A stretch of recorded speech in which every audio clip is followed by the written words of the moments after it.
distintas, que lo que sí tienen en común es que su comportamiento en las articulaciones es de inflamación y destrucción, pero también cambia en qué articulaciones se comprometen más.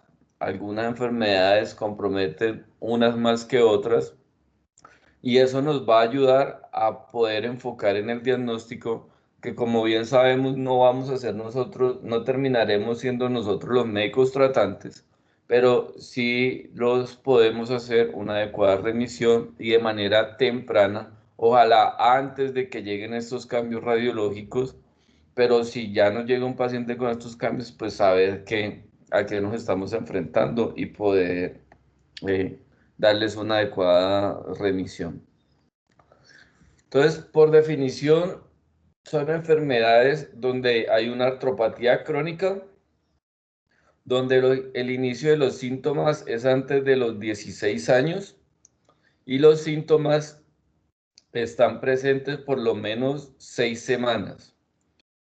¿Por qué 6 semanas? Porque uno podría tener pacientes con monoartritis o poliartritis en un transcurso de 6 semanas de remisión espontánea, y que no necesitamos ponerlos en en esta clasificación de AIJ, porque poner un paciente como AIJ pues implica que se le va a dar un manejo médico de manera agresiva, y es importante entonces no meterlos en ese paseo si no cumple los criterios. ¿Cuáles Pero son fuera los de la, pero, Royman, disculpa, pero fuera de la sinovitis transitoria que estaría ubicada en este grupo, en los que antes de 6, ¿hay alguna otra fuera de la sinovitis transitoria? ¿Sí? ¿Entiendes la pregunta?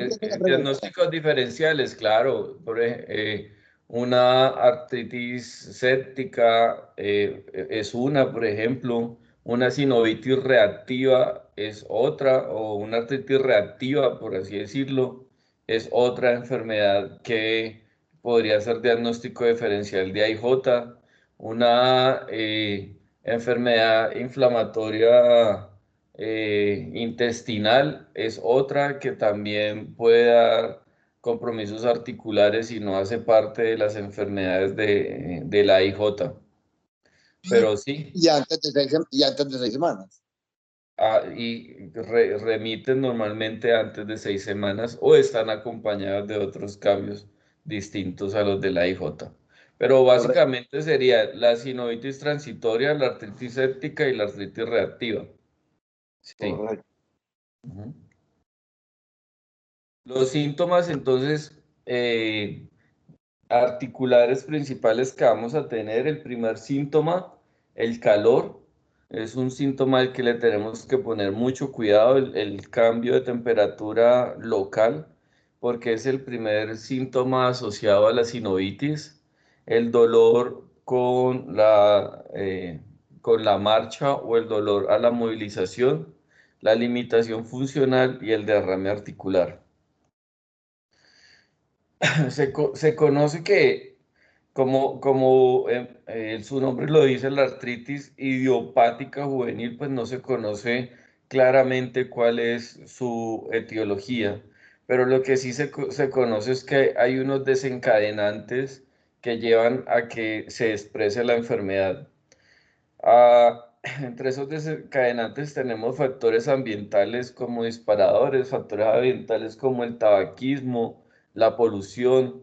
Hay asociación con infecciones virales o bacterianas que pueden desencadenar la enfermedad, el estrés, el microambiente intestinal, que es algo de lo que se escribe mucho últimamente, que son los cambios en la microbiota que llevan a que se produzcan trastornos inflamatorios, y que cambiando ese microambiente mejoran estas enfermedades autoinflamatorias. Y las inmunodeficiencias primarias, como el déficit de IgA o fracciones del complemento, que desencadenan este grupo de enfermedades. Entonces, miremos miremos entonces las características de cada una de las enfermedades. Empecemos por la IJ sistémica. La IJ sistémica es la primera enfermedad donde para hacer diagnóstica de ella necesitamos un paciente que tenga una fiebre de mínimo 2 semanas de evolución y de los cuales haya tenido fiebre por 3 días seguidos. Asociado a un rash evanescente, el rash evanescente es una coloración que sale en la piel asociado a la fiebre. En el momento en que le da fiebre el niño le aparece un rash color salmón en la piel y cuando desaparece la fiebre le desaparece el rash. Linfadenopatías, hepatomegalias, esplenomegalías y serositis. Normalmente la IJ sistémica aparece en la infancia tardía con una frecuencia igual en proporción en mujeres que en hombres y los exámenes que vamos a encontrar positivos en la IJ sistémica son la PCR y la BCG aumentadas, anemias, leucocitosis por encima de 15.000 según la nueva clasificación de HILAR. Antes era por encima de 10.000, ahorita lo subieron a 15.000. Y trombocitosis. La Esa es la IJ, enfermedad Steele, esa es la famosa enfermedad. ese es el estilo de los adultos, sí. Esa es la que se compara con el estilo de los adultos, que se parece más a una artritis reumatoidea. Sí, Correcto. a un estilo, sí. La IJ psoriásica, que es una artritis asociados a cambios de psoriasis en la piel. O artritis y uno de los siguientes, dactilitis, onicolisis o antecedente familiar de psoriasis. Esta tiene dos picos de aparición. Una es entre los niños entre 2 y 4 años y otro entre 9 y 11 años. Es de más prevalencia femenino que masculino. Y en estos pacientes vamos a encontrar reactantes de fase aguda aumentados y los ANAS podrían estar aumentados entre un 25 y un 40%. Pero tengan en cuenta que el porcentaje de aparición de ANAS positivos en la población general es este mismo porcentaje. Así que se convierte en un diagnóstico más de tipo clínico. Entonces, tener la artritis y con los cambios psoriáticos, que si hablamos esto que representa en un paciente adulto, pues representa una psoriasis. Este tercer subtipo o tercera enfermedad, porque en realidad es una enfermedad distinta, es la IJ asociada a la entensitis. Y esto es muy importante para nosotros porque por lo que he podido leer y lo que me he podido dar cuenta, es un diagnóstico que puede quedar muy subdiagnosticado. Porque básicamente tenemos un paciente que tiene artritis y entensitis. Y la entensitis se puede dar con síntomas sacroiliacos, con dolor lumbosacro, pueden presentar uveitis aguda anterior, eh, entensitis en cualquiera de sus puntos, espina ilíaca anteroinferiores, patela, tuberosidad tibial anterior, sí, insercional del Aquiles o en el calcáneo en la inserción de la fascia plantar. Entonces, esta es, creo yo, una enfermedad que si uno no está pendiente de las otras signos clínicos, como el dolor lumbosacro o como si tiene cambios oftalmológicos, pues la puede dejar uno como una osteocondrosis porque puede ser oligoarticular, o sea, puede llegar solamente con el dolor y uno decir, no, eso es un sever, eso es un Osgood Slater y lo deja uno ahí y resulta que estábamos frente a una IJ asociada a una entensitis. Estos pacientes aparecen más entre la infancia temprana o la adolescencia y se ve mucho en una proporción mayor en hombres que en mujeres. El examen que podemos usar para descartar es el HLA-B27. Los otros exámenes reumatológicos pueden salir en positivos como al resto de la población. O sea, te puede salir unos sanas en un 20% que es igual a la población. Normalmente no te dan reactantes de fase aguda positivos ni factor reumatoideo positivo. Entonces, creo que esta es una patología porque las otras son un poco más floridas y tal vez son más fáciles de encontrarlas y llegar al diagnóstico, pero quiero que le ponga mucha atención a esta IJ asociada a tensitis. Aquí tenemos las otras que son la IJ oligoarticular, que es una artropatía que puede estar de una a cuatro articulaciones y ella se subdivide en persistente o extendida. Persistente llamaremos a aquella que pasados los 6 meses el compromiso no pasa de más de cuatro articulaciones. La extendida es que después de los 6 meses se comprometió cinco o más. O sea, ya dejaron de ser las cuatro y apareció una nueva articulación comprometida y entonces allí la llamaremos una IJ oligoarticular extendida. Aparece principalmente en la infancia temprana, niños mayores de 6 años y con una alta frecuencia en género femenino.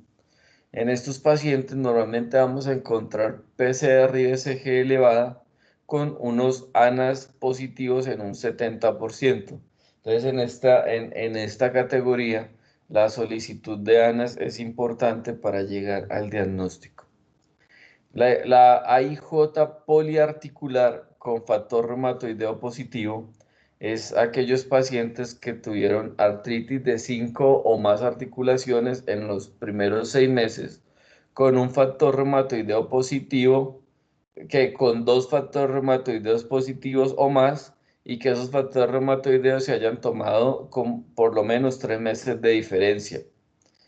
Esta es de aparición en la infancia tardía o en la adolescencia y de mayor frecuencia en mujeres. En esta enfermedad entonces vamos a tener reactantes de fase aguda positivos con unos ANAS en un 25%, que como ya les dije podría ser los ANAS de la población general, pero asociado con la poliartralgia, pues nos daría diagnóstico para la enfermedad y con un factor reumatoideo positivo o un antipéptido citrulinado positivo. Estos otros son otros marcadores que podemos encontrar positivos en esta enfermedad, pero que normalmente no hacemos valoración de ellos. Entonces, principalmente lo hacemos con estos tres primeros exámenes. La otra es la AIJ poliarticular de un factor reumatoideo negativo. Entonces, el criterio diagnóstico es igual. Es una artritis de 5 o más articulaciones en los primeros 6 meses, pero en este el factor reumatoideo le ha salido negativo.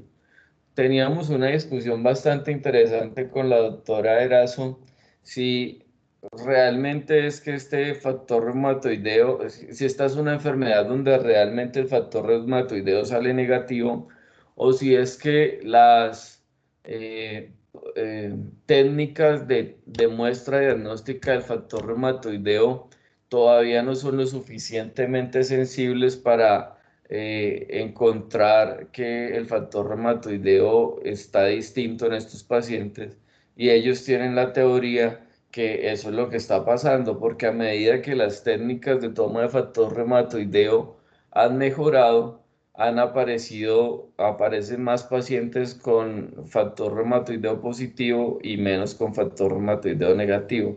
Entonces, probablemente mientras tecnológicamente va cambiando la sensibilidad de la prueba para encontrar los factores reumatoideos positivos, estos pacientes pues se van quedando allí. Estos pacientes si tienen dos picos de edad, entre los 2 y 4 años, muy pequeñitos, y la otra son los que, como en la IJ por articular, entre los 6 y los 12 años, o sea, en la infancia tardía y el inicio de la adolescencia. ¿Qué exámenes vamos a encontrar entonces? Reactantes de fase aguda, en estos pacientes vamos a tener una probabilidad más alta de tener ANAS positivos, y cuando no tenemos un factor reumatoideo positivo, que o sea, debemos pedir unos anticuerpos antipéptido citrulinado que aumenta la sensibilidad para encontrar respuesta al factor reumatoideo. Por último está la AIJ indiferenciada, donde son esas artritis o poliartritis que duran más de 6 meses, pero que no cumplen criterios para ninguna de las otras enfermedades. Y entonces se deja ahí como una AIJ indiferenciada. Ahora, como les decía, conociendo cómo es la clínica, pues me parece importante conocer cómo es la radiología, porque es algo, es una herramienta que nosotros utilizamos con gran frecuencia y que nos puede ayudar mucho. Hay unas eh, sitios articulares de mayor predilección en cada una de estas enfermedades, y me parece importante que lo conozcamos. Entonces, en la IJ sistémica, como les dije, su compromiso principal no es el compromiso articular, sí va a dar artropatías y puede ser en cualquier articulación, o sea, rodilla, cadera, tobillos, muñecas. En un 50% de los casos son poliarticulares y en un 40-30% son monoarticulares.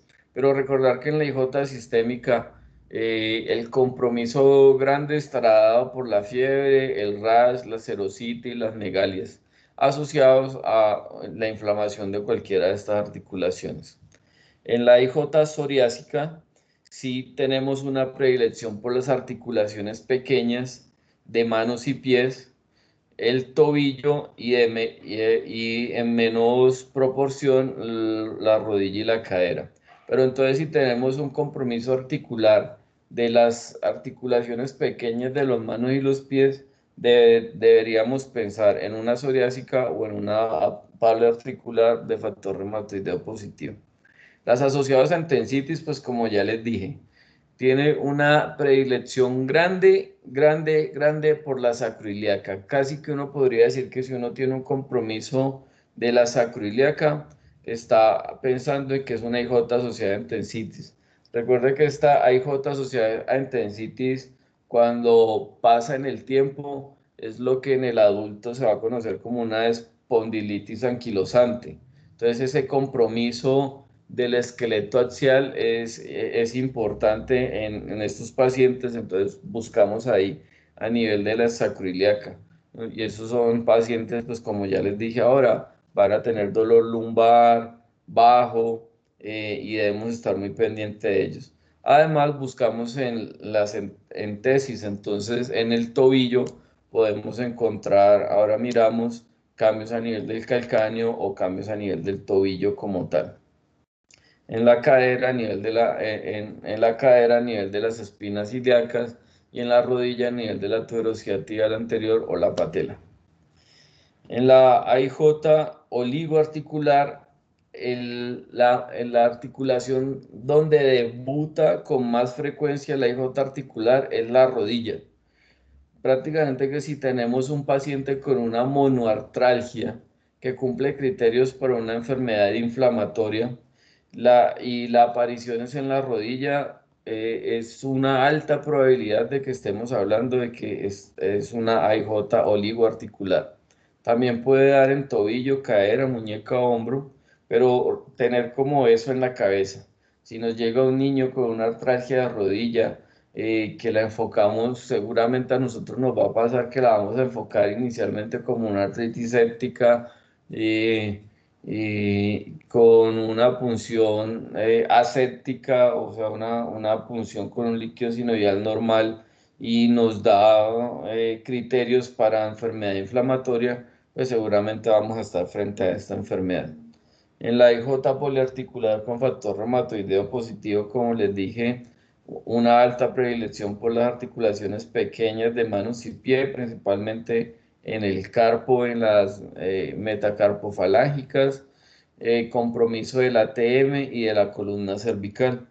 Y en la IJ poliarticular, factor reumatoideo negativo, se ha visto que tiene una predilección también por la ATM, por las rodillas, las muñecas y los tobillos. Entonces ahora miremos imágenes y vamos mirando características de cambios en AIJ. Empecemos por la columna. En la columna, ¿qué vamos a encontrar? Entonces podemos encontrar esto que se describe como perdón, como una erosión anterior de la odontoides. Entonces lo que vemos aquí es una odontoides con cambios escleróticos, erosionada en la parte anterior. Y también podemos encontrar un aumento del intervalo atlantodental a atlodental, donde ese intervalo atlodental no debe ser mayor de 3 milímetros. Perdón que me salí. Ese intervalo es esta medición que hay entre la parte posterior del diente. Están viendo la flecha, ¿cierto?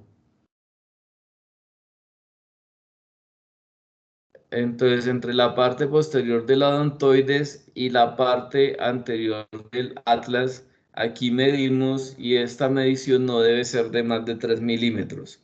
Si tenemos un aumento de este espacio, estamos hablando de cambios de AIJ. Lo otro que encontramos muy común en AIJ son artrosis con disminución de los espacios apofisarios cervicales o anquilosis de esas apófisis. Y encontramos disminución de la densidad ósea de los cuerpos vertebrales cervicales. Lo otro que podemos encontrar es la impactación atloaxial, que lo podemos medir con esta técnica, es trazando esta línea que se llama la línea de McGregor, que va desde el borde occipital hasta la región dentoalveolar y medimos la punta de la odontoides. Esa medida entre la punta de la odontoides y la línea de McGregor debe ser mayor a 4.5 milímetros.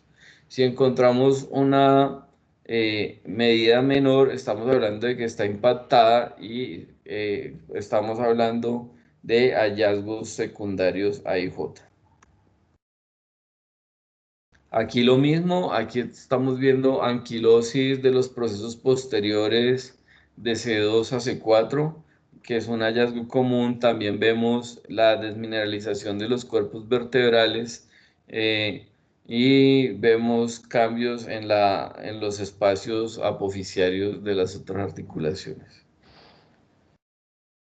Por último, podemos encontrar erosión de los cuerpos vertebrales con cambios de disitis, que se va a ver con estas puntas brillantes en, en, en la unión del cuerpo vertebral y el disco.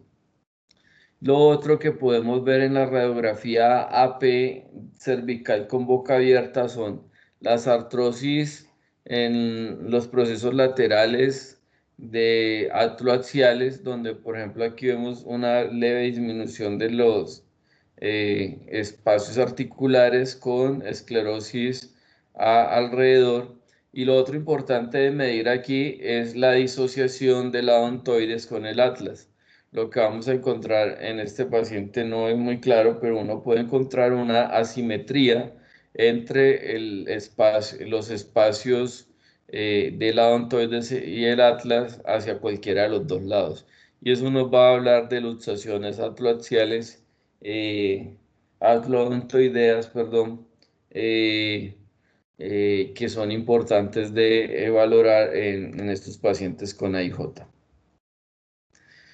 Lo otro es que si vamos a pedir una resonancia, pues lo grande que vamos a encontrar una resonancia y de mayor importancia es que en las secuencias supresoras de grasa, pues vamos a ver cambios de edema óseo en los cuerpos vertebrales, más todos los otros hallazgos que vimos radiográficos, la anquilosis, la pérdida de la disminución de los cuerpos vertebrales, la discitis con los cambios a nivel de la punta de los cuerpos vertebrales.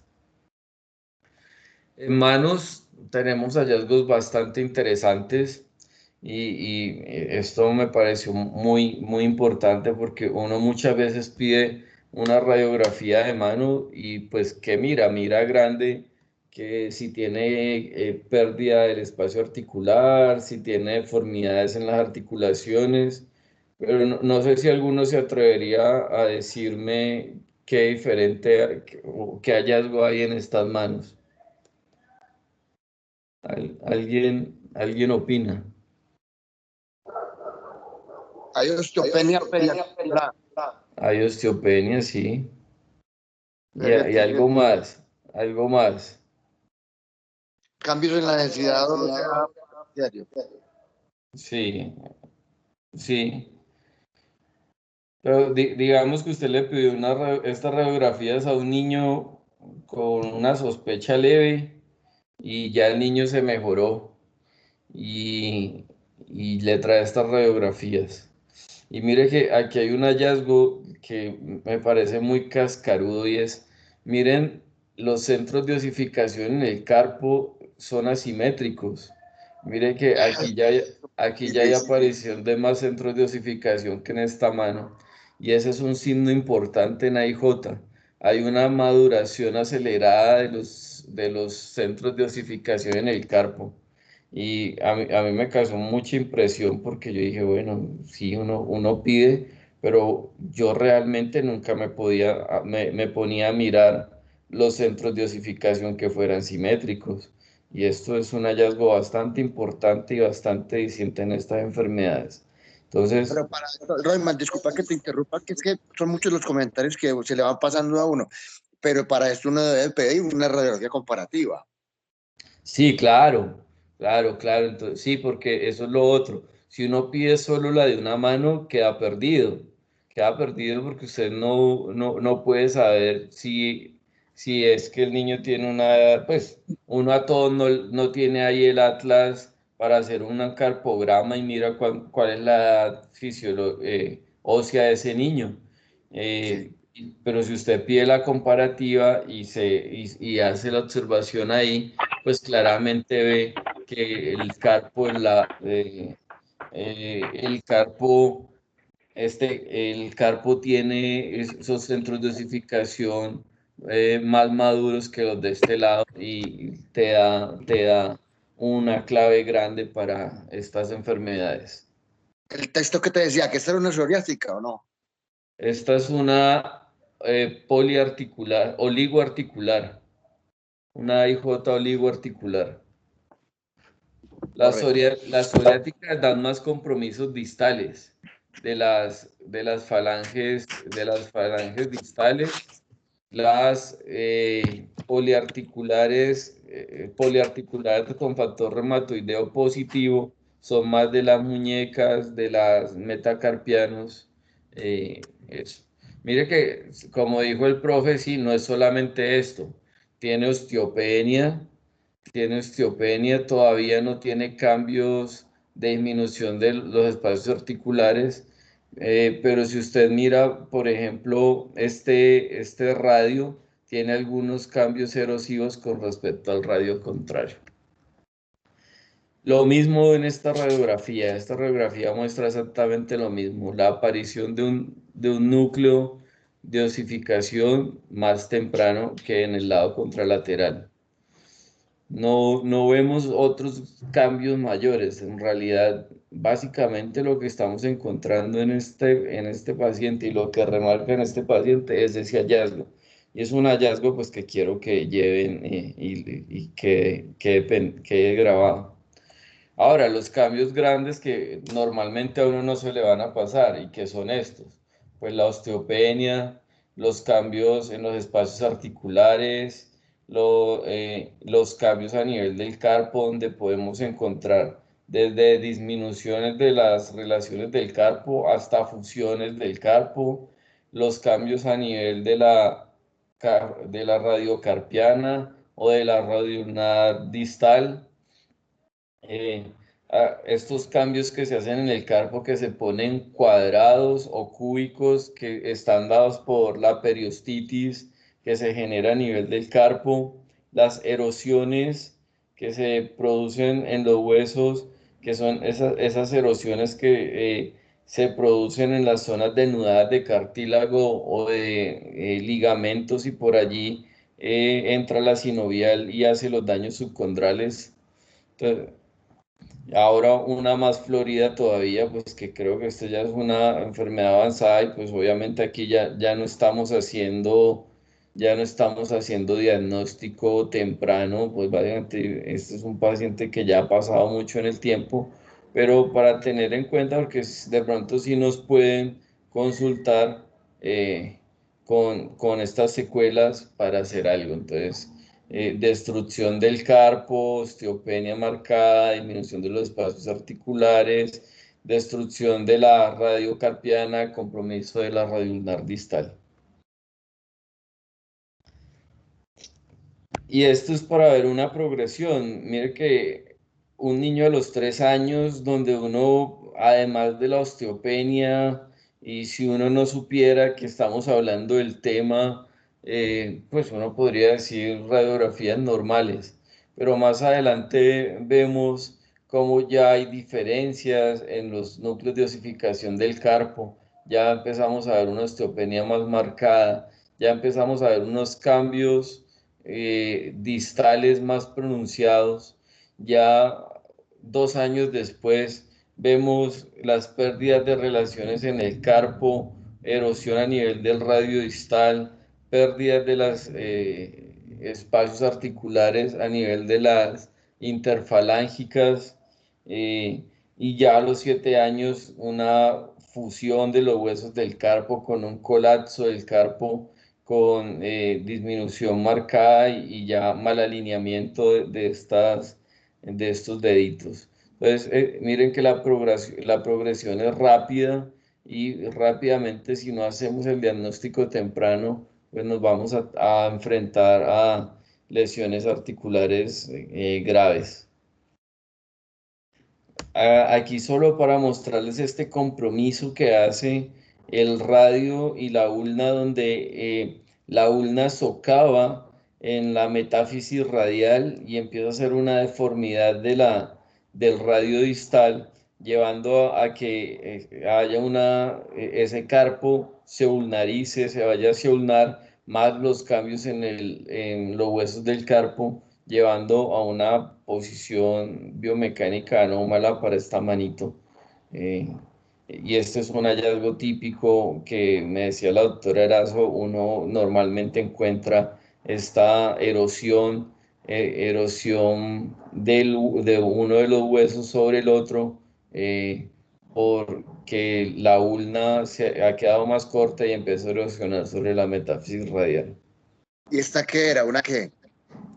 Esta es una poliarticular, profe. Una poliarticular, factor reumatoideo positivo. Muy bien. Esta lo mismo, una IJ poli, eh, en un paciente de 13 años, donde lo que vemos entonces lo mismo, la osteopenia, la disminución. Mire que hay más compromiso de un lado que del otro. Y el hecho de que haya más compromiso de un lado que del otro no significa que sea asimétrica. Uno habla de simetría simetría de la lesión cuando están comprometidas los segmentos, o sea, si hay compromiso, digamos, aquí tenemos compromiso de este quinto, donde vemos disminución del espacio articular y de este cuarto. El tercero y el segundo se ven más o menos conservados, aquí vemos segundo, tercero y cuarto más o menos conservados, pero disminución en el quinto. Ya el hecho de que el quinto esté con cambios, hablamos de simetría en las articulaciones comprometidas. Con que haya una del grupo de esas articulaciones, ya hablamos de simetría del compromiso articular. Esto solo para mostrar a qué puede llevar la enfermedad. Esta es una paciente 18 años con una gran destrucción ósea, con pérdidas articulares en una AIJ sistémica. Recordar que la IJ sistémica puede ser la más agresiva si no se maneja de forma adecuada.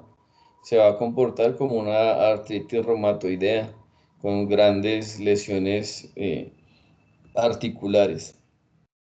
Y lo otro que les quería mostrar es los cambios que se pueden ver en resonancia, que en en los huesos de la mano básicamente vamos a encontrar edema óseo, osteopenia, pero importante aquí en los huesos del carpo, mirar las relaciones articulares entre ellos y mirar la sinovitis que se forma entre los huesos del carpo, eh, eh, el edema óseo y la deformidad producida por la periostitis.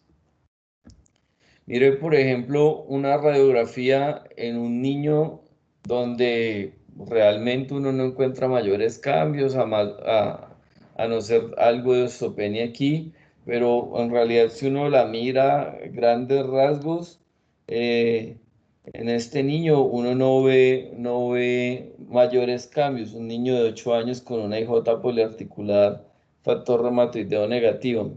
Pero si tomamos una resonancia en este periodo, vamos a encontrar un edema óseo importante con una sinovitis en la radioulnar distal muy marcada, que ya habla de una enfermedad activa con gran importancia. Entonces, tener mucho cuidado que una radiografía negativa no descarta el diagnóstico y es otro mensaje que quiero dar. No quiero que se piense que la radiografía es el diagnóstico de la enfermedad, es una herramienta, pero el diagnóstico de la enfermedad básicamente es clínico. Lo mismo en esta resonancia, vemos mucho edema y pérdida de las relaciones entre los huesos del carpo. Y por último, podemos en mano para mostrarles es ver los cambios en la estenosinovitis. Cambios en las tensinitis de los flexores, que es un hallazgo característico de la IJ poliarticular. Recuerdan que habíamos dicho que la poliarticular da en articulaciones pequeñas de manos y pies, y los compromisos de las tenosinoviales de los flexores son de las AIJ poliarticulares. Por el contrario, si tenemos un compromiso de los extensores, debemos pensar que es más un compromiso de la psoriática. En codo y hombro, ¿qué vamos a encontrar? Entonces, los hallazgos grandes que encontramos en el codo, encontramos osteopenia, encontramos erosiones, como vemos aquí, esta osteolisis que hay en la cabeza del radio, encontramos disminución de la pérdida articular de la radial humeral, eh, eh, y encontramos estos cambios en los tejidos blandos que nos están hablando de sinovitis. No es una fractura supracondílea, son sinovitis que vemos aquí como si estuviéramos viendo las almohadillas grasas de la fractura. Cuando uno toma la resonancia de este codo, pues vemos una marcada sinovitis en ese codo que nos está produciendo todas las lesiones óseas que estamos viendo en la radiografía.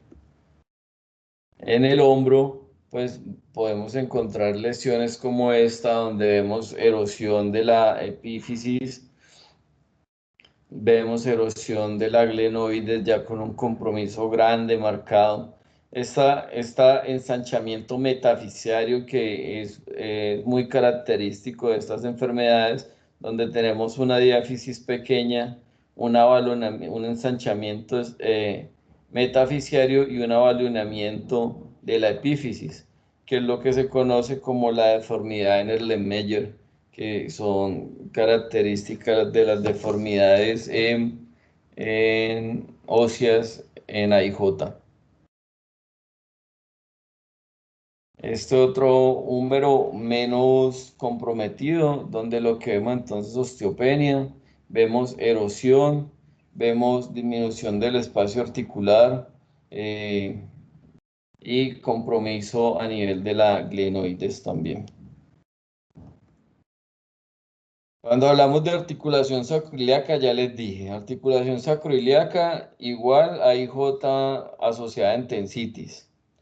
Y todos sabemos que para valorar una sacroiliaca de manera adecuada y en estadios tempranos necesitamos una resonancia. Los hallazgos radiológicos en sacroiliaca son muy difíciles de valorar, menos con lesiones inflamatorias tempranas. Entonces, tenemos en la resonancia aumento de la sinovial, cambios escleróticos, erosiones, encontramos edema óseo a nivel de la articulación sacroiliaca, que son en espejo, o sea, lo encontramos tanto a nivel de la ala ilíaca como el sacro, y encontramos erosiones que se van produciendo por la lesión articular. Entonces, si tenemos una paciente con un dolor lumbar, un dolor sacroiliaco, con estos cambios inflamatorios, con una alta probabilidad estamos frente a una AIJ asociada a tensitis y estos pacientes deben ser remitidos rápidamente para manejo. En cadera fue otra cosa que me llamó mucho la atención porque vamos a ver imágenes que se nos pueden parecer a otras enfermedades que nosotros manejamos. Entonces, empecemos con esta radiografía y si uno ve estas erosiones producidas por la IJ, pero digamos que uno la llegara a ver en un paciente monoarticular, sin muchos cambios inflamatorios sistémicos, pues uno estaría, o yo no sé si en mi ignorancia estaría muy tentado a pensar a que son cambios de un PERTES. No sé qué opinan ustedes. Correcto, sí. Sí. Si fuera PERTES. Sí. Entonces, miren la importancia de, obviamente, nunca lo hacemos, nunca vemos solo la radiografía, pero en un paciente con unos cambios inflamatorios no muy floridos, que nos llega con un dolor articular en la cadera y con esta radiografía, podríamos hablar de un PERTES y he aquí la importancia de seguir tomando datos y seguir descartando otras enfermedades para no confundirnos. Ahora, si lo tenemos en un compromiso bilateral tan simétrico como lo vemos acá, pues nos descarta un poco más la enfermedad. Hallazgos importantes que vemos entonces en la cadera en la IJ, pues la misma, la destrucción ósea, donde se produce una disminución de los espacios articulares, un edema, edema, una esclerosis en espejo.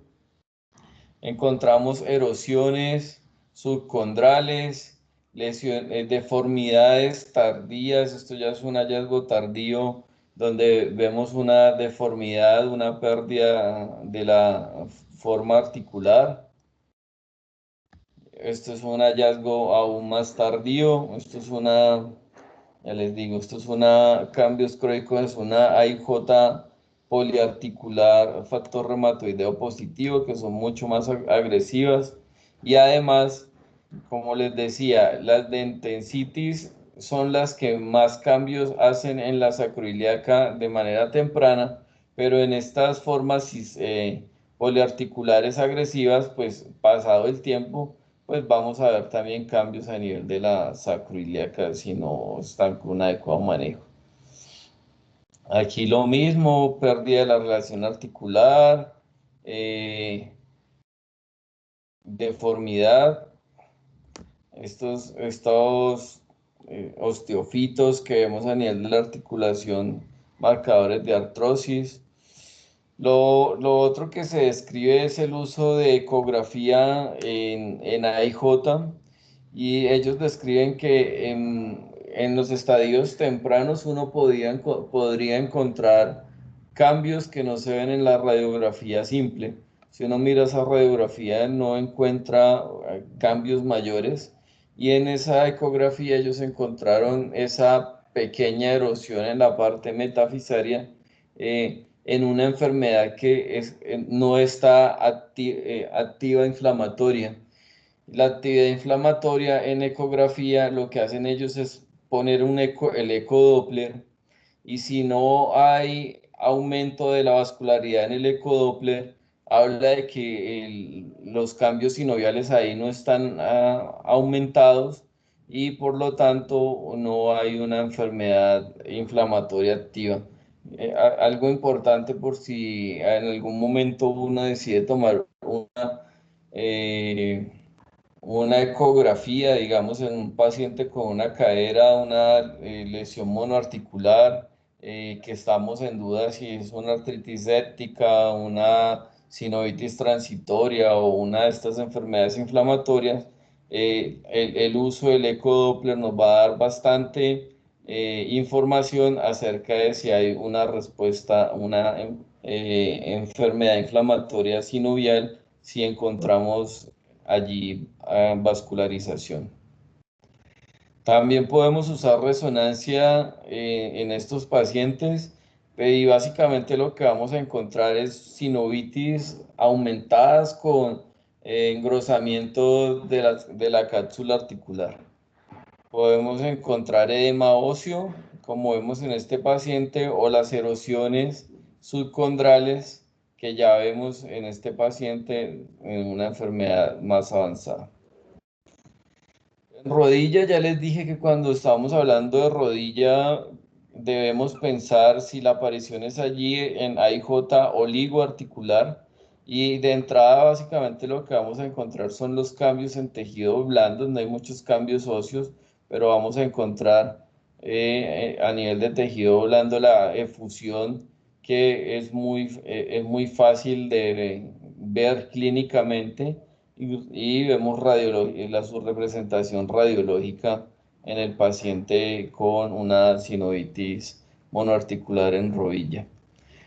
Lo otro es la asimetría de la oligoarticular. Entonces aquí vemos claramente la diferencia entre las dos rodillas, donde vemos un ensanchamiento metafisario, donde vemos cambios a nivel epifisiario. eh, eh, no vemos mayores otras cosas, un poco de disminución del espacio articular y algo de osteopenia. Importante ver las líneas de Harris, porque nos hablan de una enfermedad con un compromiso más sistémico. Entonces, si tenemos cambios articulares con líneas de Harris, estamos hablando de una IJ sistémica o de una poliarticular con factor reumatoideo positivo, que hacen patrones más agresivos a nivel articular. Importante tener en cuenta esa presencia de las líneas de Harris. En resonancia, básicamente lo que vamos a encontrar: sinovitis, engrosamiento de la cápsula articular, y en estadios tardíos vamos a encontrar estas imágenes que se llaman imágenes en granos de arroz, que hablan de una respuesta inflamatoria crónica. no es patognomónica de la IJ. Lo único que nos está diciendo es que tenemos una respuesta sinovial inflamatoria crónica.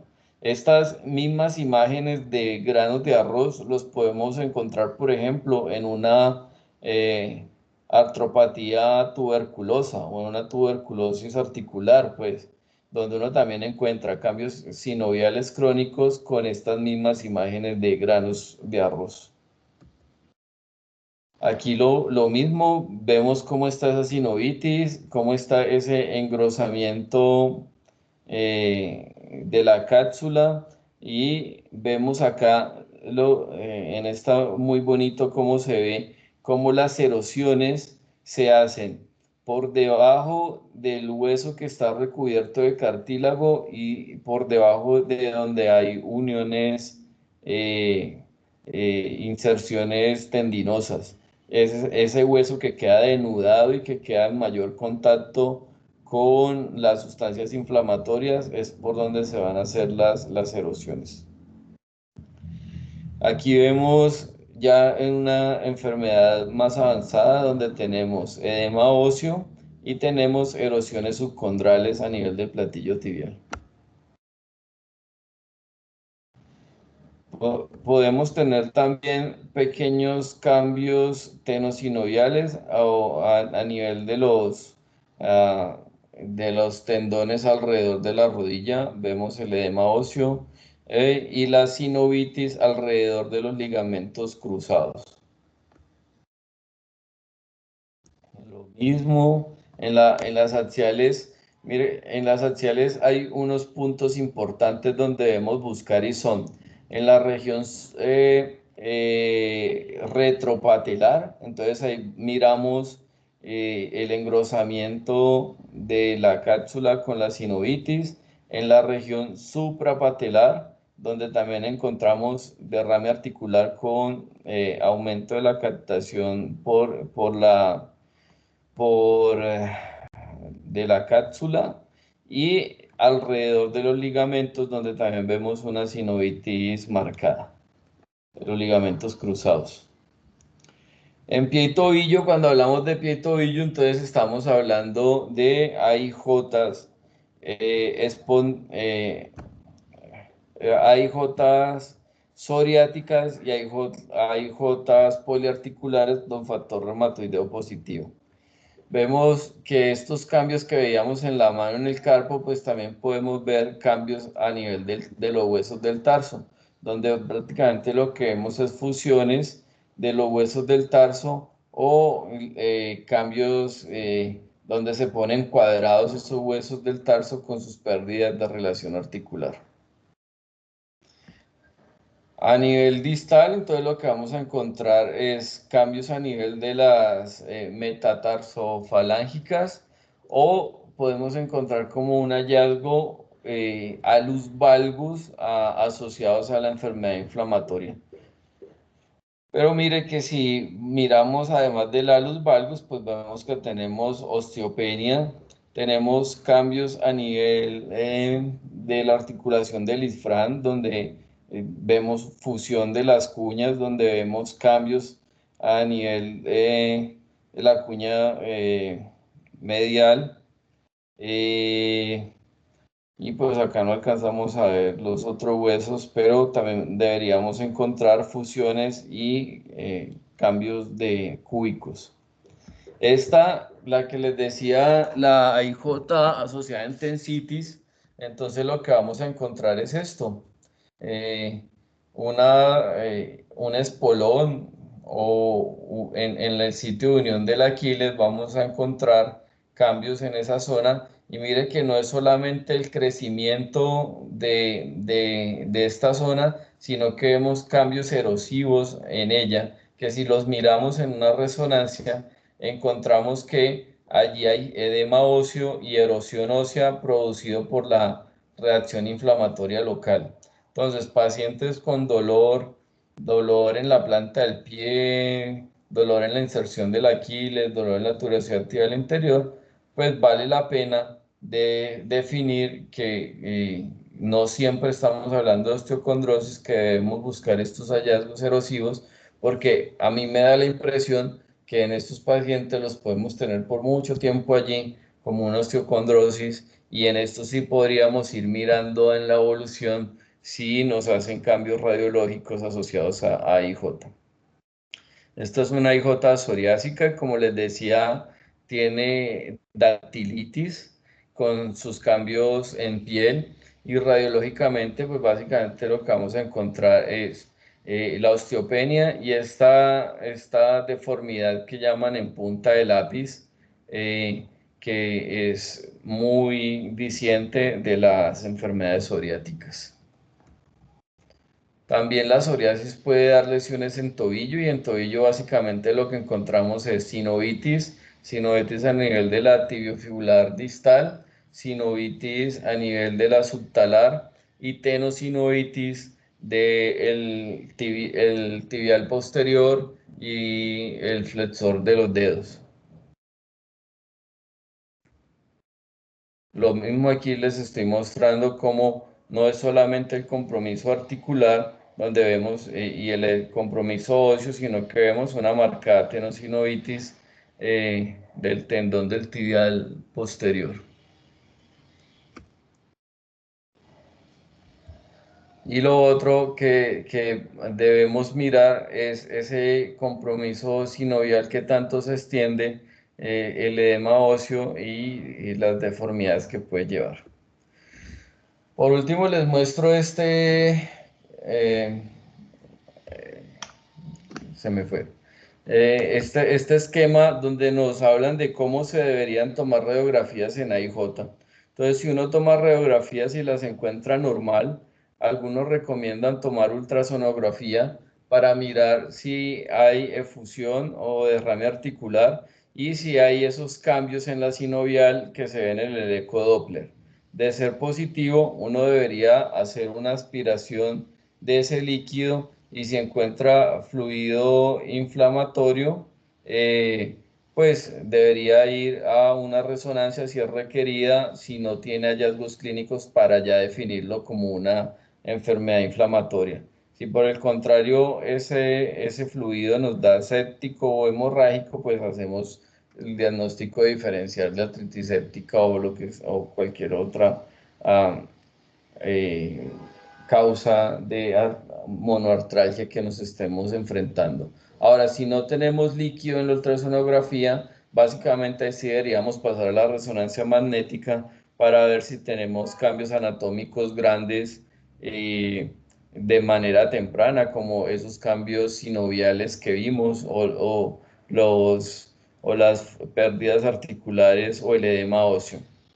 Ahora, si la radiografía de entrada es anormal, pues miramos si tienes anormalidades óseas que ya nos puedan hablar de la enfermedad como tal o un diagnóstico diferencial. Y si encontramos anormalidades articulares, pues vamos a lo mismo, hacemos punción articular y seguimos el mismo esquema. Entonces creo que son un grupo de enfermedades de presentación distinta que para el ortopedista infantil es importante conocer, que como hallazgo común tienen la artropatía, y es la causa por la cual pueden consultar al ortopedista, o el dolor articular.